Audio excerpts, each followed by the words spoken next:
What is going on, everybody? Roga here, and today we are going to be working on a Soulcalibur tier list. Now, Soulcalibur is one of my favorite fighting game franchises, probably second place next to Tekken. Sometimes I kind of flip-flop a little bit. Sometimes I like Tekken better, sometimes I like Soulcalibur better. It is what it is. I just love both games, but today we are focusing on Soulcalibur. Okay, so let's go ahead and start with the first game, Soul Edge. I gotta put that in I don't know. So you're probably like, how the heck are you going to put the very first game in I don't know? Well, Soul Edge / Soul Blade, I just never played it. I've watched it before, but me personally, I've never played it. I didn't even know that it was the thing until a few years ago, because when Soulcalibur came out, I thought that was the first game. But speaking of that, Soulcalibur, where are we gonna put you? I feel like the very first Soulcalibur is S tier. So if you don't know, when this game actually came out, it actually won Game of the Year, and it showed how good the Dreamcast could run. And this game introduced Kilik, and Kilik is my favorite Soulcalibur character. That is cliche, because he is like the face of the game. So the first Soulcalibur, and he just so happens to be my favorite character. But hey, I love the bow staff and I like Kilik. And the game was so good, it showed us like Weapon Master, and we got Maxi instead of Li Long. A lot of people do like Li Long better, but I like Maxi better. It is what it is. Soulcalibur is just a great game, and it set the standards so high. It was so good. And Soulcalibur 2, we're gonna put Soulcalibur 2 in D, because I am joking. This is S tier in front of the first game. So the first game was really good, and the second game just improved so much, and we got to see guest characters. And for PlayStation 2, you got Heihachi. For Xbox, you got Spawn, and for GameCube, you got Link. However, that's not even the reason why I like the game so much. I just love the game because I love the gameplay. To me, the graphics still hold up. They look so good. Super fun game. Weapon Master was so much fun. It was so cool unlocking other weapons and, you know, dealing with the weapon's attributes. But I will say, even though I said guest characters don't matter, so I actually got it on PlayStation. My stepdad had rented it from Blockbuster, the PlayStation 2 version, and I was like, oh, this game is so fun. And then I saw Heihachi. I'm like, oh, that's that guy from Tekken. And then I kind of forgot about the game, right? A couple years later, my cousin, he was really into Smash Brothers, and he liked Link. And he saw Link on the cover of a game. He was like, oh. He was telling his mom, he was like, I want that Link game. And when he brought the game home, I was like, wait a minute. I played this game before. And I was like, where's the Tekken guy? Where's he at? And instead, Link was there. Then that's when I figured out that, holy cow, you got different characters depending on which one you got. And this game is a lot of people's favorite just because Link was in it, and they feel like he should have been back. Unfortunately, the game did get re-released in 2013 with HD, but the Wii U didn't get it, so there was no more Link. It's probably hard for them to get another Nintendo character. You know how Nintendo can be. Okay, so let's go to Soulcalibur 3. I freaking love this game. I don't care what the what the competitive scene says about it. I don't care how much stuff they probably changed from 2. A lot of characters did change. Like, I noticed there was a big change in Kilik. However, this game is going in freaking A. When I first played this game, to me, it was basically just like so big. There were so many things to do. There was Tales of Souls, where you get to kind of pick your certain paths on that mode. One thing I did not like about the game was the quick time events and cutscenes. That's only because at that time, Namco has a lot of fighting games, and Namco has a bad way of like implementing controller commands and cutscenes. What I'm trying to say is, whenever you would play the game, right? When you were doing the in-game quick time events, the inputs would say G and A and B, and as a casual, you're not gonna know what that means, right? To be fair, you can look at the move list, but at that time, you're not gonna know what that means. They should have just had X and circle or square or triangle, right? Because that would have been easier to respond to.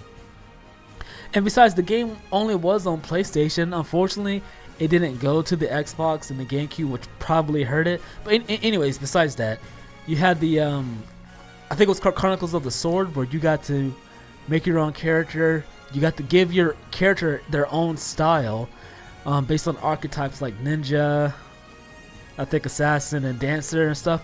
So your character wasn't just copy and paste from another character. You actually had unique moves. There are moves that you do borrow, however, you get to have your own moves. Like it was so much fun.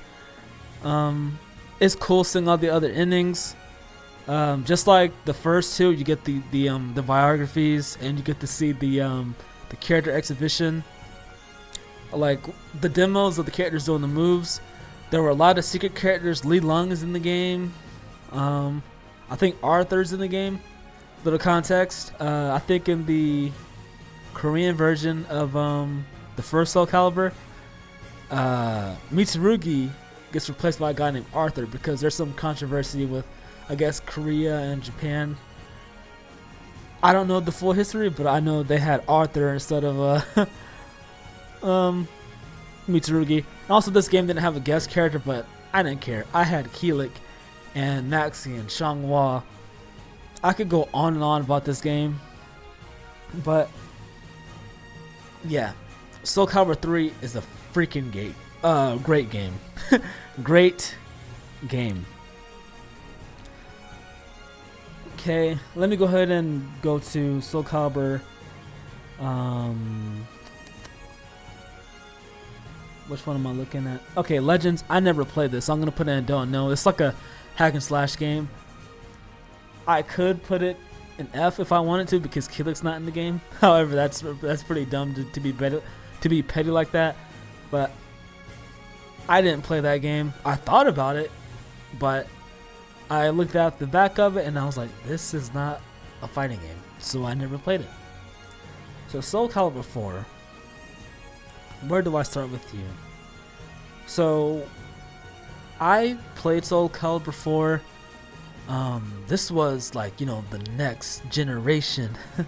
PlayStation 3, Xbox 360. I'm gonna rank it in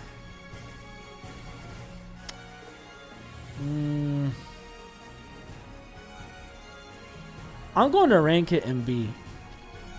To me, this is where the series started going downhill to me. The major selling point of it was that you got to play as Darth Vader and Yoda. Xbox 360 got Yoda. Broken, by the way. You couldn't really hit him or grab him. PS3, you got Darth Vader. However, both of them, you could buy them anyways with DLC. PS3, you buy Yoda. Xbox 360, you buy Darth Vader. And then I also had the other Star Wars guy. I forget his name. He was in that Star Wars Unleashed game. The graphics did change. It was mainly like glowy. I actually do not like the graphical change, the graphical jump. It doesn't look bad. It's just the new style I don't like. Like, I prefer 2 and 3's graphics. I just didn't like it being very glowy. And I think that this game suffered from same face syndrome. Because if you put like a certain style of hair, if you take one of the character's hair and put it on another character or created character, you pretty much look just like the main person who had that hair.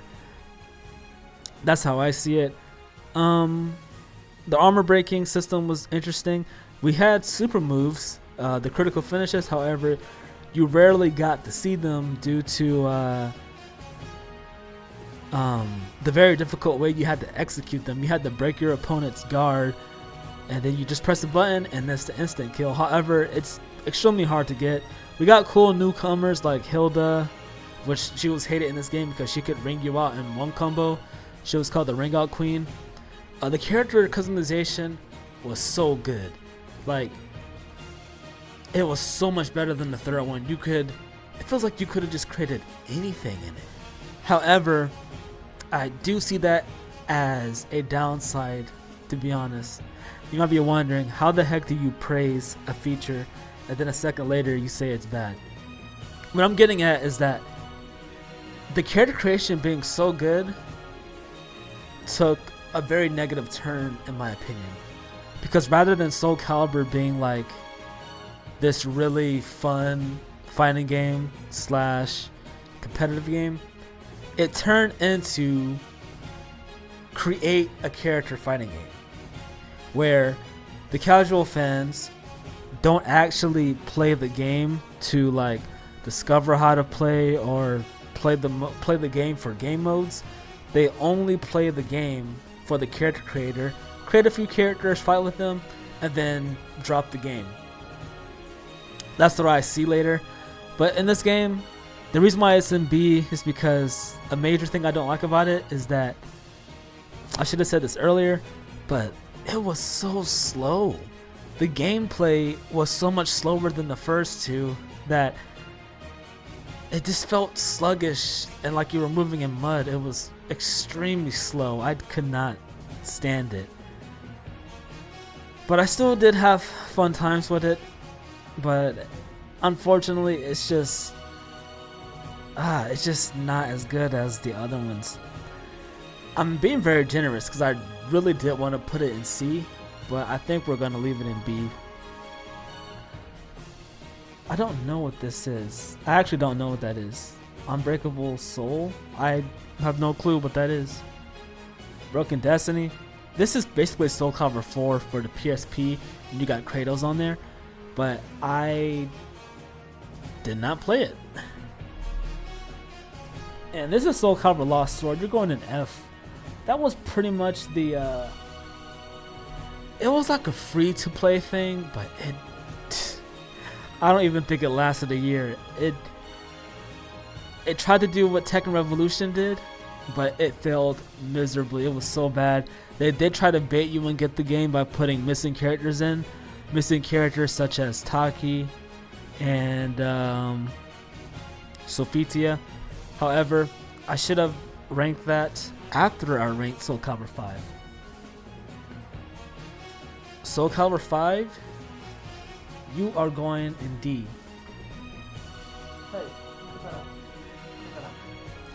So Soulcalibur 5 is so unfortunate because this game reminds me of Sonic 06.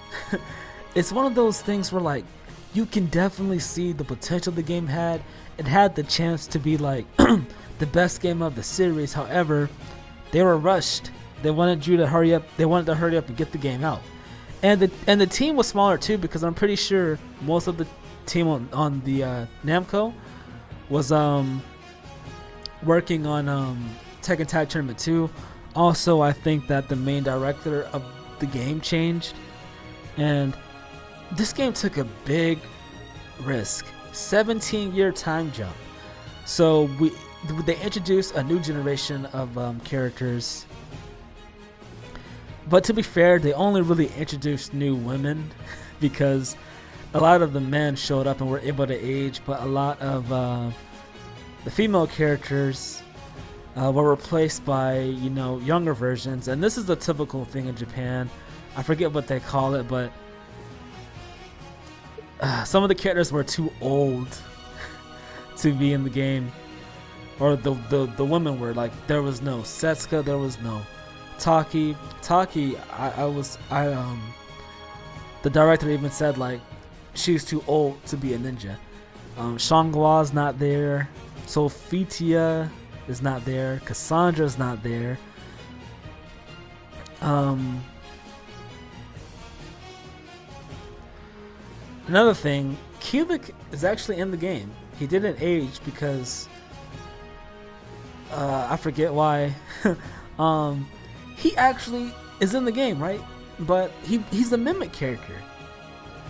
And this game has 3 mimic characters. There's Keelik, there's Edgemaster, who's the original mimic character, and there is Elysium, who's basically just a I think she was just an imagination of Patroclus' mother, I think. And so Elysium mimicked all the females, Keelik mimicked all the males, and Edgemaster mimicked everybody. The game had Ezio, which was cool. It was supposed to be its main selling point. However, it wasn't enough to fix the game's problems. I actually didn't mind the gameplay. I thought the gameplay was pretty fun. Only thing is that Impact was put into a meter, so you had to spend meter instead of just doing it willingly. Character creation was a lot better than 4. They had a story mode, and it was just lackluster. You had the most unlikable protagonist ever. Freaking Patroclus and his sister Pyrrha. They were just whiny babies. Oh, they were so terrible. This game introduced Zwei and Viola, and those 2 were the only new styles. There were other new characters like Shiva and Natsu and Leisha. However, they're just younger versions of Keelik, Taki, and Xianghua. And Alpha Patroclus is just Setsuka. Pyrrha is just I think she's a mixture between Cassandra and Sophitia. Patroclus kind of has his own thing. I want to say he probably has a few moves from Cassandra, just different animations. However, Zwei and Viola are like the actual only new 2 styles in the game. That's it. But there were so many downfalls, man. Like, again, I'll say half the cast just being gone. There were 4 characters who were just completely gone. There was no reference to them. They were Talim, Yonsong, I can't remember. Zaslamel. He's nowhere to be found. He's a fan favorite. Ever since he came in 3, people loved him. And there's another style that I can't remember. Maybe those were just the 3. I said 4, but I can't remember. But story mode was lackluster. Some of the characters were just flat out disrespected by not being in the game or being turned into a mimic character.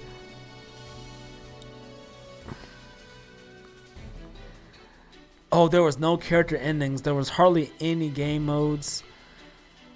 All you had to do was like the story mode, Legendary Souls if you are insane, which I somehow got 14 minutes on that. And you had, I think it was Quick Battle. I did all of those, but once I did that, I played online a little bit. It just wasn't good enough. But the 17-year time jump, it had so much potential. I've been talking about this game so long, but it just wasn't. It's forgettable. It's a forgettable game. Like, the game did so bad that the next game had to go back in time to fix the issues with 5. But apparently, it's part of a new timeline. But I could ramble about 5 all day. And now let's hop into 6. Where are we ranking 6? Sorry, y'all, but this game is going into C. And it's unfortunate because I love Soulcalibur. And I saw Soulcalibur 6. I was hyped for it. I remember buying it on Steam. I played it for like an hour. And I was like, I'm not feeling this and I got a refund. However, I went back like a couple years later and I bought the game. Played some of the story mode. Story mode was cool. There are a few cutscenes, not many. Like there's like maybe 2 or 3. I don't remember. Most of the story is told through like, it's like a book almost. It's illustrations. I actually prefer that. Like, you know,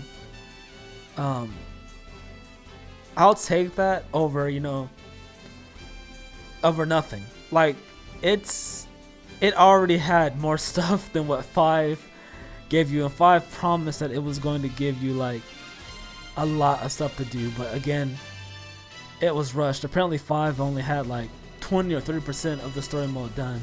Sorry, I'm talking about 5 again. But we gotta talk about 6. 6 was okay. I can't say the graphics improved. To me, the graphics are pretty much the same, maybe just slightly better. The main hype of the game, unfortunately, was just seeing returning characters come back. Yeah, you got like Gerald and 2B and that one guy from Samurai Showdown. However, it feels like after people got to play some of the characters that are missing in 5 and got to play around with character creator, it's like people just dropped the game again. And it's unfortunate, man, because Soulcalibur, with the first 3, it was like so much fun and it was like its own thing and people just loved it. But like after 4 or during 4, it's just like it just kind of fell down, and I feel like 6 tried to get that love back. However, I think it failed. The main issue with it is the new mechanics. The rock paper scissors mechanic was just annoying because it freezes the game. Like, it kills the momentum. I think it's called reversal edge. A lot of the super moves, they are improved from 5. 5 was just kind of just little quick moves. I didn't mind them. They were kind of cool. At 6, they are a bit more cinematic and you see more characters put into them. They do have this new thing called Soul Charge, which I don't like. So if you are playing Soulcalibur 6 and you notice that a few of your characters' moves are gone, they're still there. They're just locked underneath Soul Charge. You got to do Soul Charge to unlock some of those moves, and I don't know. It's just doing too much. To me, it's kind of how I feel about Tekken 7. You know, just doing too much. These games didn't have like all these super moves and these like explosions and stuff, but obviously they're trying to appeal to the more casual crowd with, you know, sparking visuals and super moves and all that stuff. But that's why I liked them back then, because they didn't have all that. It just felt like pure fighting other than juggles. But yeah, Soulcalibur 6, it did its thing. It tried to go back in time and fix what 5 did, but I feel like it's just, I don't know. I feel like too much damage has already been done, and I'm a little afraid for the series. However, I feel like as long as Tekken does good and makes a lot of money, they'll still put effort into the next Soulcalibur. Usually, Tekken and Soulcalibur, they flop on sale. They flip flop. If like a Tekken game comes out, the next year a Soulcalibur game comes out. Then a Tekken game comes out, then a Soulcalibur game comes out. That's usually how it goes. But yeah. But just the overview, in the don't know sections, we got Soulcalibur Legends for the Wii. We got the very first game, Soul Edge. We got whatever Unbreakable Soul is. I don't know what that is, y'all. Is it a mobile game? And we got Broken Destiny for the PSP. And F, we got Lost Swords. In D, we got Soulcalibur 5. In C, we got Soulcalibur 6. B, we got Soulcalibur 4, which, like I did say, I feel like that started the downfall of Soulcalibur. Some people say 3, but nope, y'all are wrong. Screw y'all.